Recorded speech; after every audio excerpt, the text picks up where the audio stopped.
Saya akan langsung mengarah ke Pak Haryono. Tadi ada pertanyaan terputus, Pak Haryono, kehadiran ataupun juga kesaksian yang nantinya akan diberikan oleh Lisa ini seberapa besar membuka peluang adanya pihak-pihak lain yang nantinya akan terlibat, bahkan mungkin pejabat lain yang terlibat dari 5 orang tersangka yang saat ini sudah ditetapkan?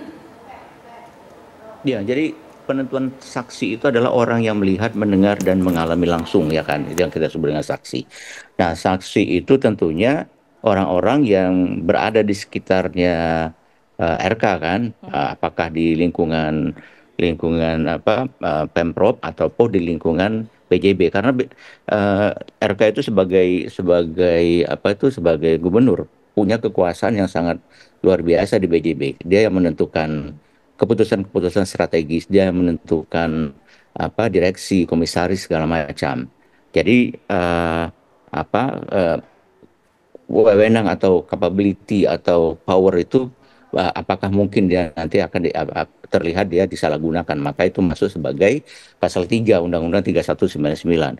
Nah, kaitannya dengan Mariana ini tentunya bukan orang yang melihat, mendengar, dan mengalami langsung yang ada di sekitar BJB maupun di Pemprov. Tapi ada kemungkinan yang akan dilihat oleh KPK itu, pertama apakah mungkin karena ini bukan yang diharapkan, bukan testimoni de audito ya, tapi yang betul-betul yang di dilakukan perbuatan dari RK terhadap Lisa, yaitu yang terkait dengan pendanaan. Apakah ada umpamanya pendanaan-pendanaan yang dilakukan oleh RK kepada Lisa. Nah, kalau itu ada kan perlu ditelusuri dana itu dari mana, berapa besarnya segala macam, karena kalau dikaitkan dengan penghasilan dia sebagai gubernur, tentunya tidak memungkinkan kalau umpamanya ada pencairan-pencairan yang banyak. Kemudian juga apakah ada pertemuan-pertemuan. Nah, pertemuan-pertemuan itu kan akan dilihat itu ada peristiwa apa, peristiwa pidana kah, ada menseranya kah, atau kan segala macamnya. Jadi memang diharapkan, karena ini kan masih agak gelap gulita kan kasusnya yang terkait dengan Pak RK ini. Nah, diharapkan ada saksi yang melihat, mendengar, dan mengalami langsung yang berada di Pemprov dan juga di BJB. Kemudian diharapkan juga saksi yang lain yang istilahnya itu dari KPK itu follow the money. Nah, money yang berasal dari BJB ini itu kemana saja, dimainkan kemana saja oleh orang-orang tertentu. Nah, apakah itu RK, apakah yang lain. Nah, ini yang akan dilihat, dan tentunya diharapkan Lisa bisa menjelaskan, bisa ingat dari mana saja, kemudian kalau umpamanya ada transfer, tentunya akan dilihat transferannya dari mana, kan di situ kelihatan rekening siapa, tanggal berapa jumlahnya akan terlihat semua. Jadi yang namanya bukti kan, karena bukti kan ada dua, ada barang bukti dan ada alat bukti. Nah, barang bukti itu alat bukti yang merupakan surat atau dokumen itu kan bisa juga berbentuk elektronik. Nah, elektronik itulah yang nanti akan dilihat oleh KPK tentunya nantinya. ada data-data yang kemudian ini nantinya akan dilengkapi begitu ya. Saya bergeser ke Bang Hasbi. Bang Hasbi, sebenarnya kalau posisi baik, saya bergeser narasumber terlebih dahulu, Pak Haryono. Mohon izin, nanti ada waktunya tersendiri. Silakan. Bang Hasbi, kalau melihat posisi hukum dari RK sendiri seperti apa? Karena pertama sudah ada penggeledahan, kemudian juga ada penyitaan barang, ada sejumlah mobil, kemudian juga rumah. Ini belum ada pemanggilan dan juga pemeriksaan, tetapi ada saksi-saksi yang terus-menerus diperiksa setelah 5 orang tersangka. Anda melihatnya seperti apa? Ya, tentu KPK sangat berhati-hati ya, takut nanti ada upaya hukum, pra-prid seolah-olah buktinya kurang lengkap segala macam. Bisa jadi ini adalah keterangan karena ini fokusnya pada periklanan, jadi semua pihak-pihak tadi dianggap untuk mengkerucutkan persesuaian tadi gitu loh. Sebenarnya dengan sudah ada tersangka ini kan untuk melihat gitu loh, siapa sih sebenarnya, kita lihat ya kan pelaku utama, otak pengendalinya gitu loh. Karena ini kan iklan yang angkanya besar, betul nggak? Terus penunjukan rekanan ini bagaimana, terus yang tadi disampaikan juga follow the money-nya bagaimana, tinggal melihat apakah keterangan katakanlah Mbak Lisa ini nanti ini benar-benar punya punya alur yang jelas, punya kualitas kesaksian, dia bisa cerita tentang waktu, tentang cara, pihak penghubung, bentuk transaksi. Baru setelah itu RK akan diperiksa dalam waktu dekat. Ya, karena relevan. Itu tadi apakah chatnya, apakah pernah ada pertemuan-pertemuan secara fisik dengan katakanlah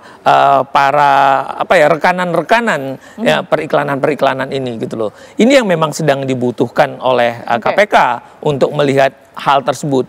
Jadi terkonfirmasi ternyata komandonya itu memang betul-betul Pak RK.